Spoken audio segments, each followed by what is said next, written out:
It's 12 o'clock. Welcome to Starr Midday News. Coming up in the bulletin.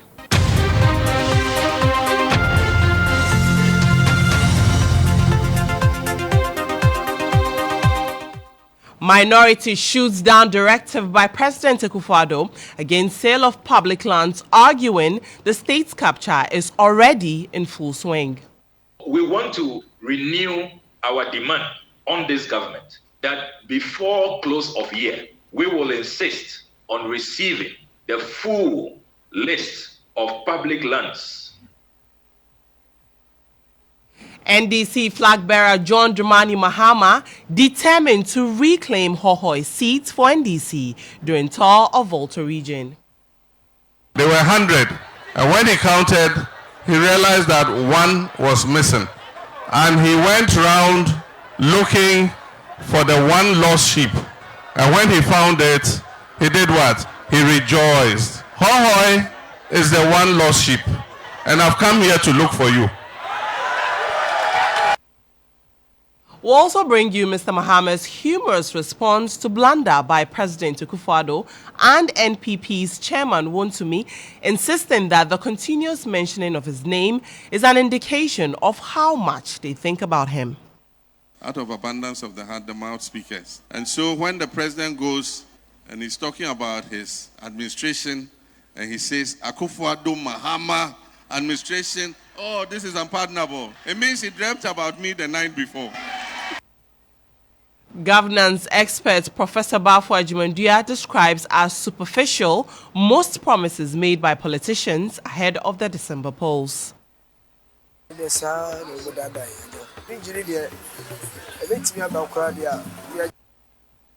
Later in the bulletin, should Ghanaians take the promises of every politician with a pinch of salt?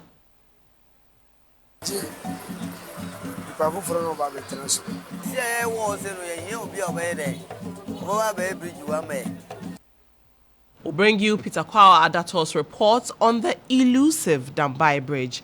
We have details of these and other stories coming up in the next 30 minutes.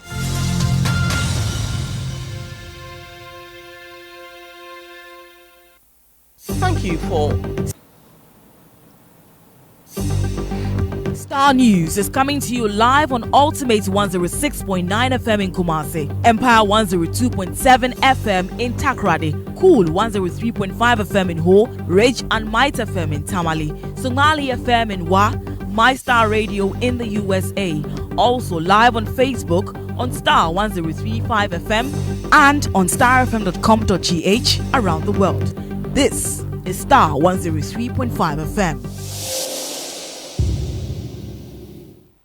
Thank you for tuning in. My name is Nadima Umar Uthman. Now to a very first story. The minority in Parliament has described as hopeless the directive from President Akufo-Addo against any sale of state lands without his authorization. Minister for Lands and Natural Resources Samuel Abu-Jinapor, during his Meet the Press encounter, revealed a cabinet directive has been issued against sale of state lands. Mr. Jinapor also assured all state lands are intact, contrary to the claims of state capture. People who sold some of our public lands, which has resulted in some misunderstanding and litigation with some public institutions, have had a temerity to turn around to accuse this government of the very acts they perpetrated.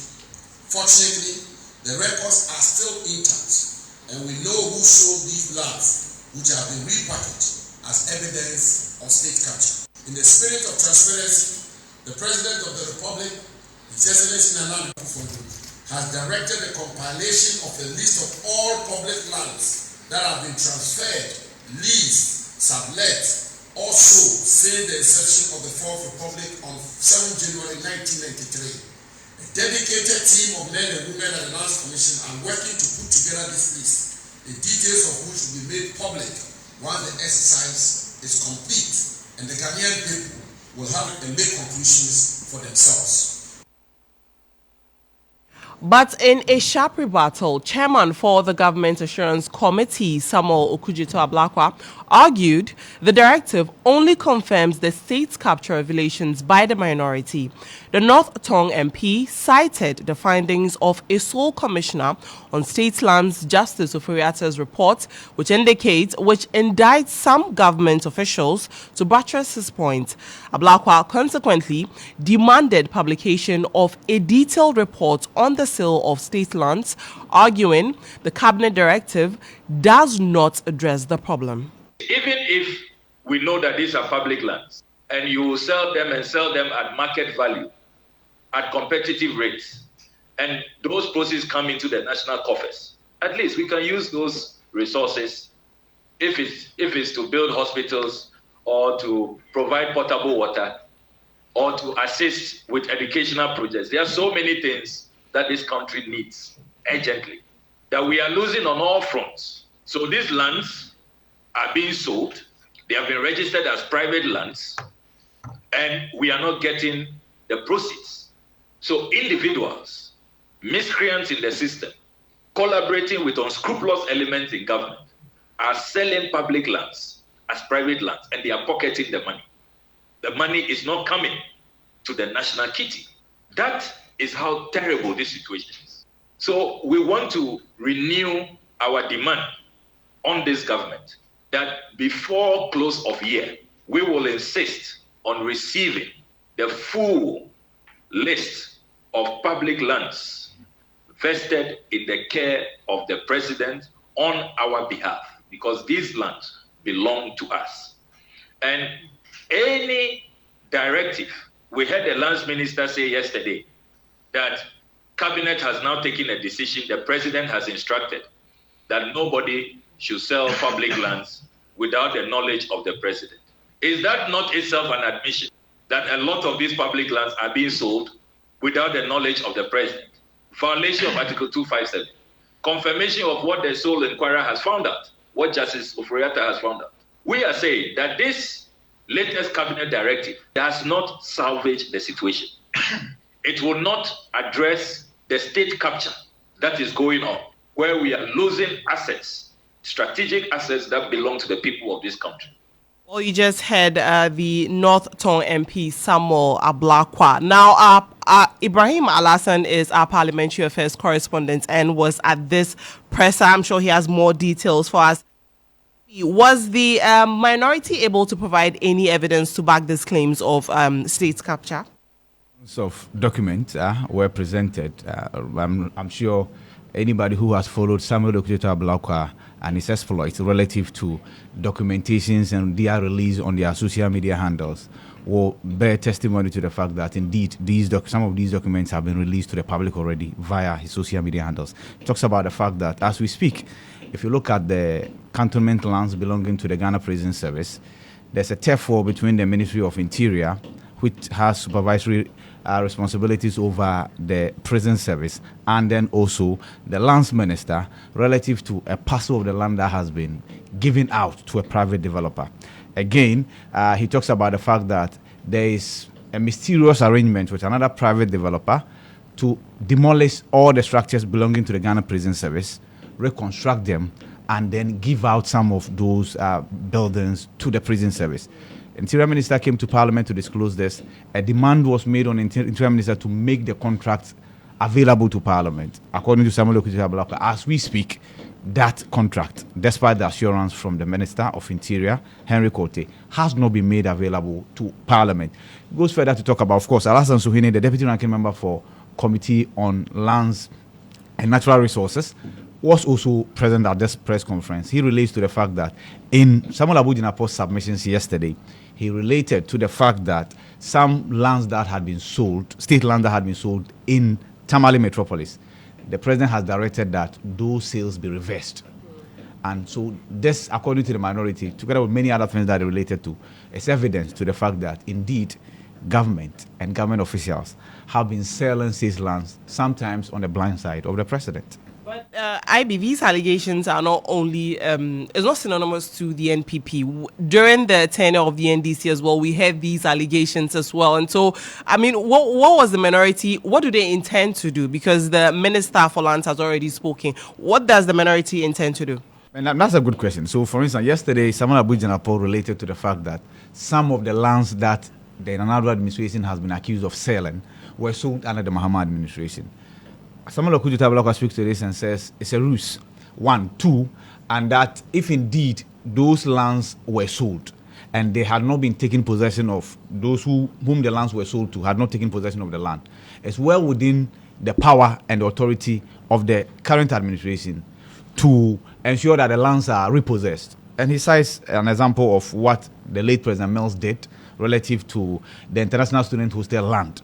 That is where the Foreign Affairs Ministry is located today, which had been sold. But when the NDC administration came to power and realized that those sales were not properly done, the land was repossessed for the usage by the state. And so they talk about that. And they talk about the fact that some of the claims that those lands were sold by the Mahama administration cannot be true. According to some of the Kuta, he's even spoken to Mahama directly to ask the former president as whether he was aware of the sale of some of these lands. And so, yes, there is that political back and forth. But I think at the bottom of this is the fact that the Land Commission, which is close to the power to take care and secure and protect the state's interests as far as the lands are concerned, must get to the bottom of this and ensure that, per the assurance that has been given by the sector minister, the state lands are secured. What do they hope? They are saying that they want the minister to publish the full list of these state lands. Yes. Lands that have been sold, to whom, how much, and where did the monies go to, and the deadline is by the end of this year. What are they hoping that this will achieve? Basically, so first, for instance, if Nadima, you got a land, your name will be mentioned that you got a land, the process through which the land was given to you, how much you paid, and then the public can then place a value judgment on it as whether you got it because you are Nadima and you know somebody high in a high place and position of power. That's how come you got that prime line at the cost that you got it, or indeed genuinely you acquired the land just as you ought to, and then where the money went to. Basically, that's the point he's making. I mean, I think that a lot of people have expressed their opinions when it comes to the publication of this list, because we know when it comes to acquisition of lands in Ghana, sometimes you get this land, they tell you this name is on it, you go to the Lands Commission, and then it does not prevent people from capturing these lands. IB.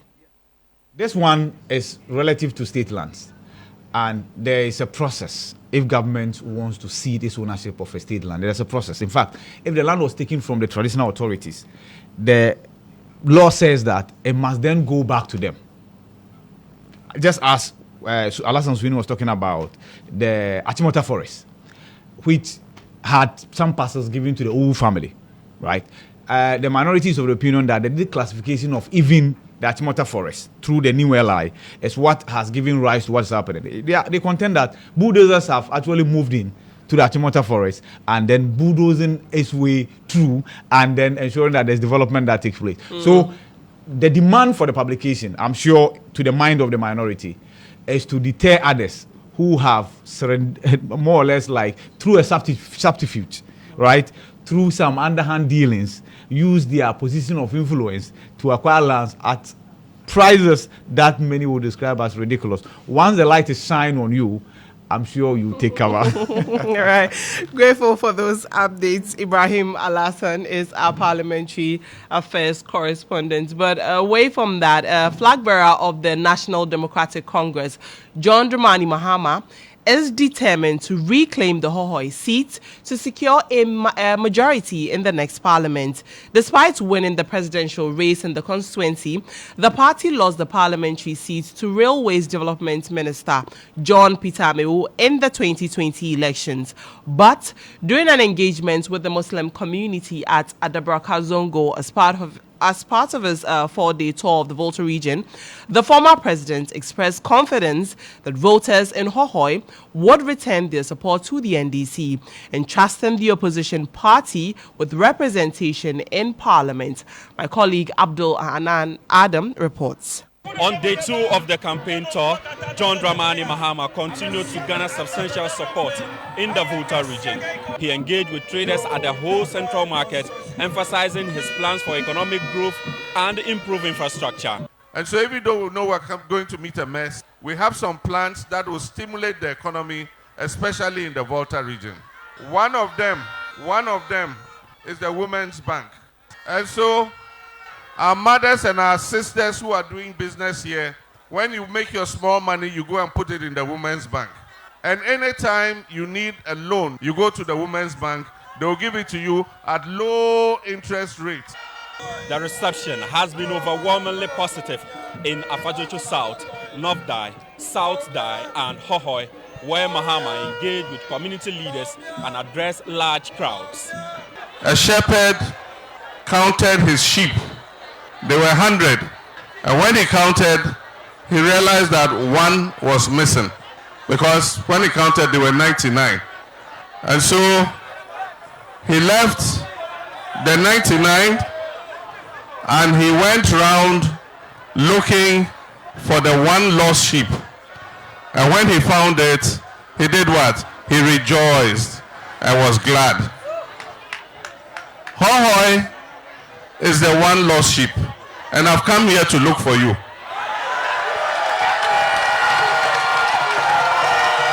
And I know that 7th December 2024, Hohoi will be found and will come back into the family of the sheep again. He also pledged to upgrade the Adabraka clinic in the Hohoi constituency to improve healthcare delivery. I also want to assure Serki Zongo and the chief of Adabraka that we will upgrade your clinic into a polyclinic.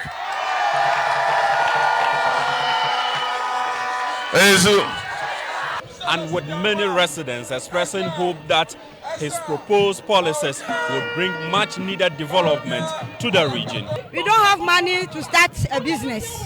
We are suffering for money.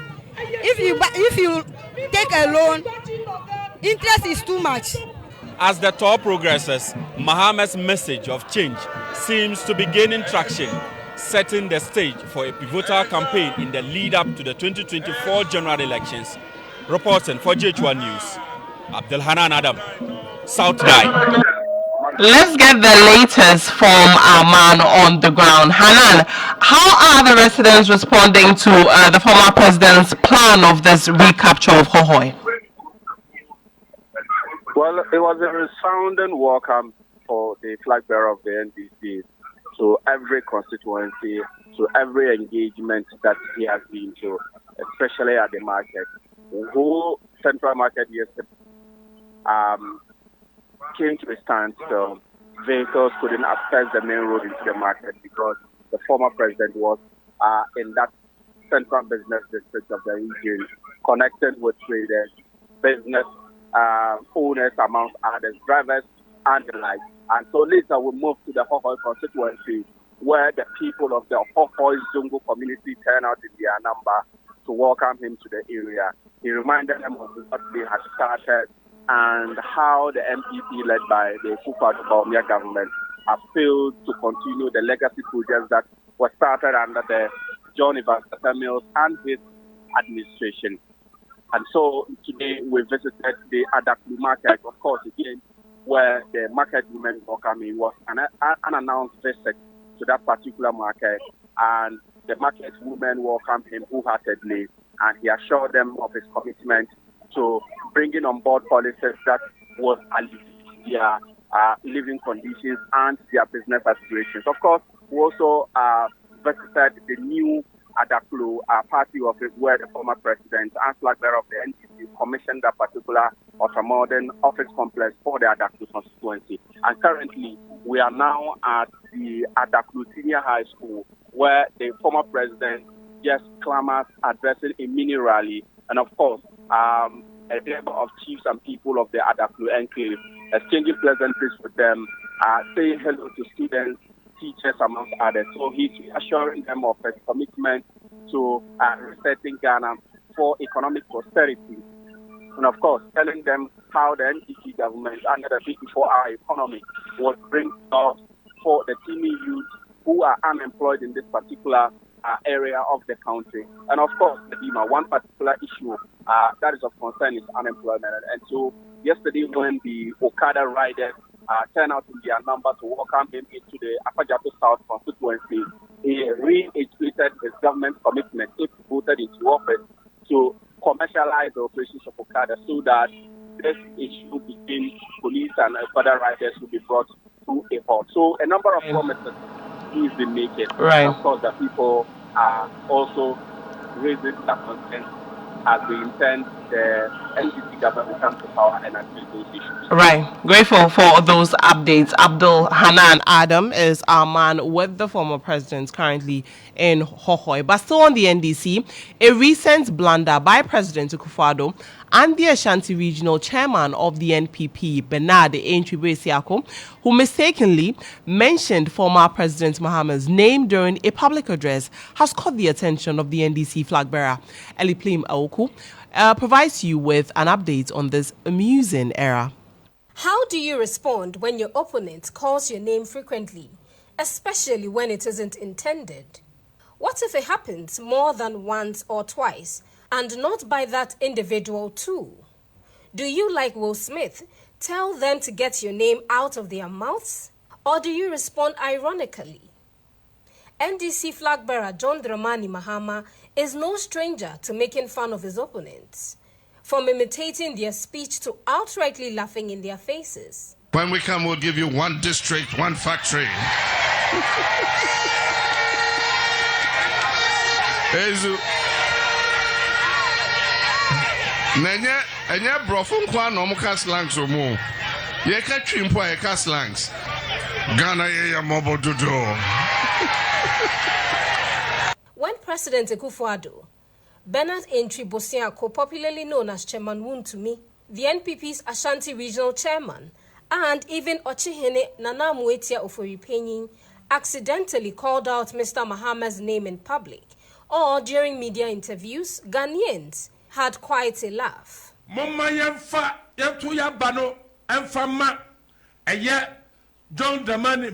January 2017 till date, i.e. in the Akufo-Addo Mahama Bawumia era.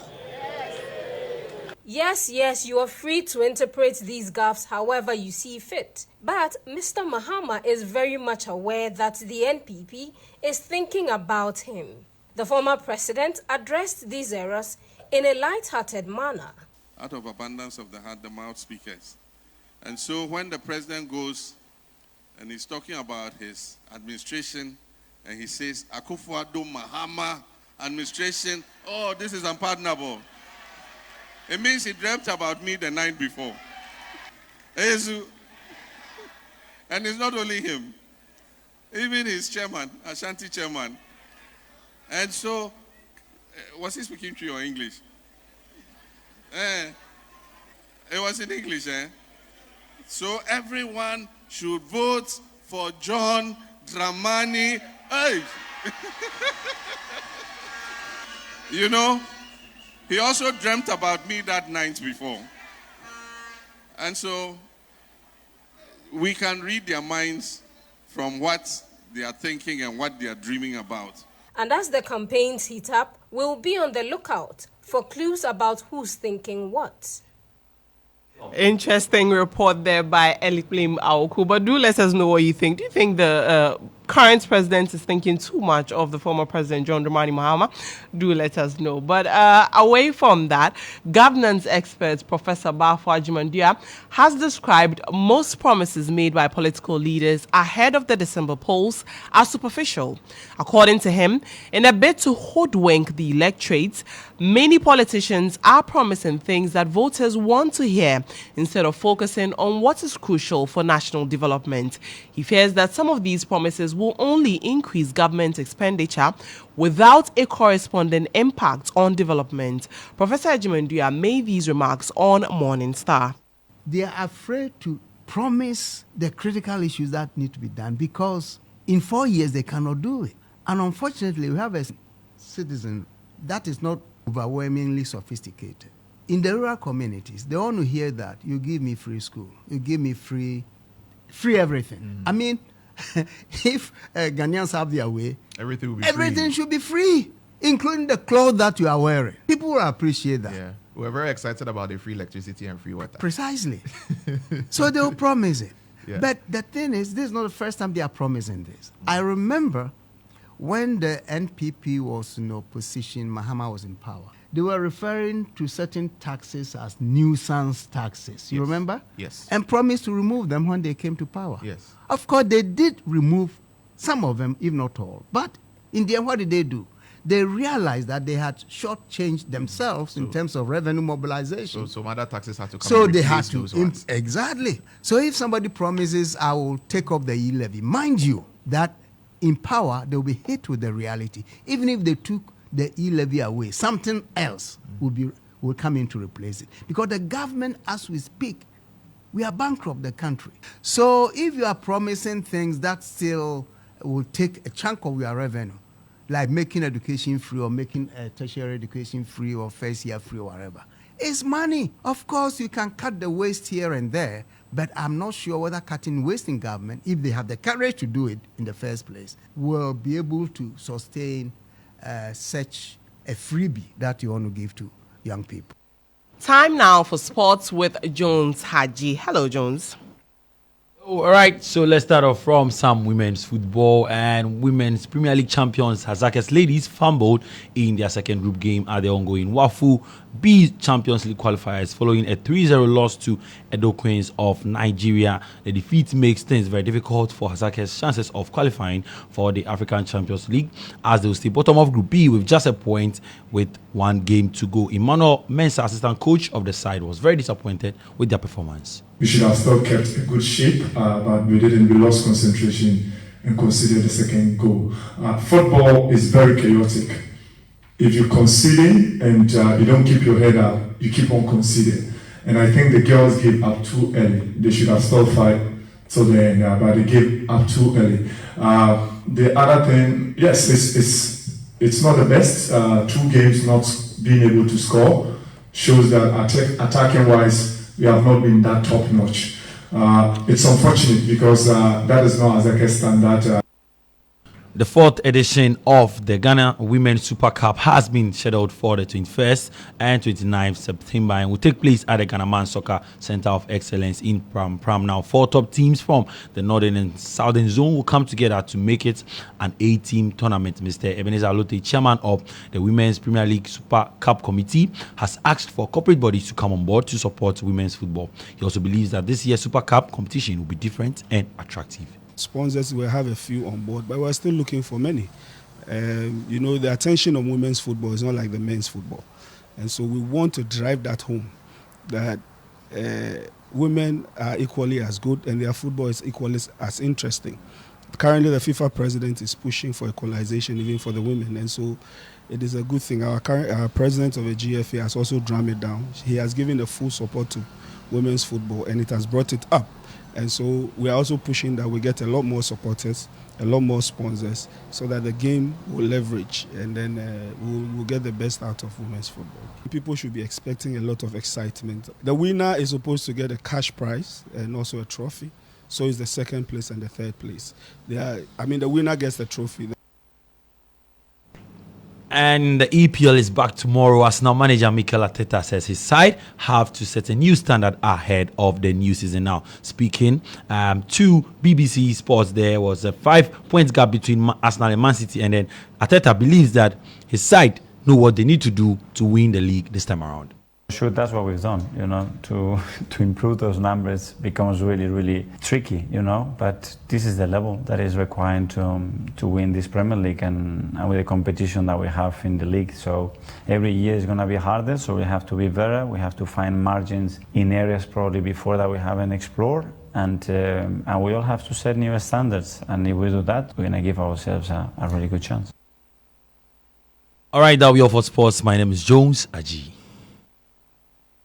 Now, in the heart of the OT region lies Dambai, a town that once clung to a promise of transformation, a promise to build a bridge connecting to the OT regional capital to the rest of the region and beyond.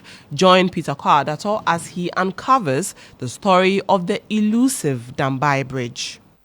It was a promise made by President Akufo-Addo, sparking hope and excitement among the people. By the fourth quarter of this year, construction of the bridge over OT region will have begun. That was on May 25, 2019, during a tour of the newly created OT region. The president presented pickup vehicles to the new regional administration, hailing it as a fulfillment of his promise to the infant region. The idea of a bridge was more than just an infrastructure project. It symbolized progress, connectivity, and a brighter future for the region. Knowing this, Akufo-Addo gave a firm assurance to the people on September 10, 2021. Put a bridge to them. I am determined and I've made the promise and I am going to see to it that it is done. It is going to be my legacy for this region, Put a bridge. Yes, However, years have passed since that promise was made, and the Oti River remains unbridged. The promise that once stirred hope has become a lingering question in the minds of the people. Was it destined to remain just a dream?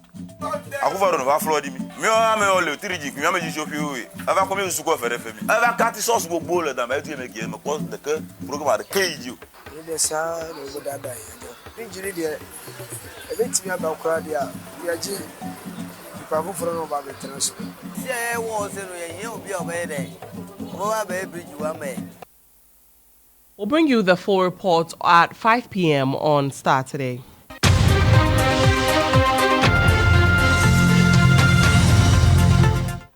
Before we go, electricity company has finally been restored. Electricity power, I beg your pardon, has finally been restored to the Kumasi KJTR market. The power supply to the market was cut by Electricity Company of Ghana for 2 days over unpaid bill arrears of over 2.9 million Ghana cedis was defaulted by management of the market. Management of the market yesterday on August 14, 2024 made a payment of 400,000 cedis to ECG.